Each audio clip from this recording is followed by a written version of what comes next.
ในวันที่9สิงหาคม2026นี้การนำขั้นสูงของพรรครัฐ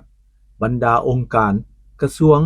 สำนักงานครอบครัวการนำอดีตการนำและภาคส่วนต่างๆได้พร้อมกันเข้าวางพวงมาลาและไว้อาลัยต่อการจากไปของสหายไส้สมพรพรหมวิหารกรรมการกรมการเมืองศูนย์กลางพรรคประธานสภาแห่งชาติแห่งสาธารณรัฐประชาธิปไตยประชาชนลาวการวางพวงมาลาครั้งนี้เป็นการแสดงถึงความกตัญญูรู้บุญคุณ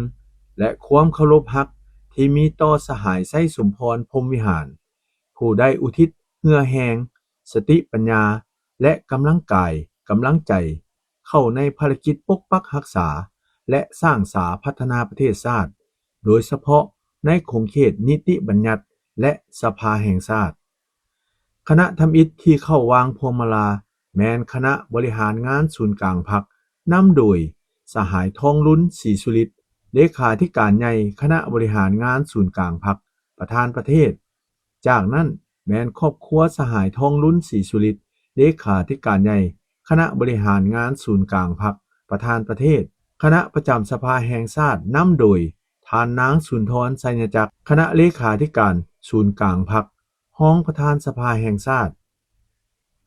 คณะรัฐบาลนำโดยสหายสอนไส้ศรีพันดรกรรมการกรมการเมืองศูนย์กลางพรรคนายกรัฐมนตรีคณะครอบครัวพรหมวิหารนำโดย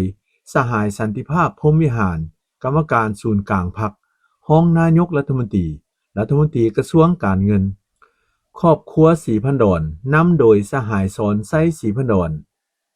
คณะจากห้องว่าการศูนย์กลางพรรคนำโดย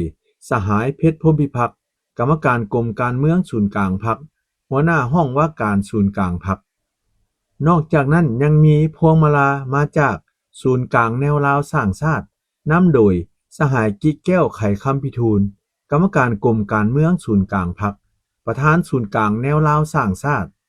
ครอบครัวทานคำพันธ์พรหมทัศน์กรรมการกรมการเมืองศูนย์กลางพรรครัฐมนตรีกระทรวงยุติธรรมคณะโฆษณาอบรมศูนย์กลางพรรคนำโดยสหายคำพันธ์เผยยวงศ์กรรมการกรมการเมืองศูนย์กลางพรรคหัวหน้าคณะโฆษณาอบรมศูนย์กลางพรรคห้องว่าการสำนักงานนายกรัฐมนตรีพร้อมนี้ยังมีคณะวางพวงมาลาจากบรรดากระทรวงสำนักงานองค์การและครอบครัวการนำอดีตการนำภาครัฐบรรดานักธุรกิจบริษัท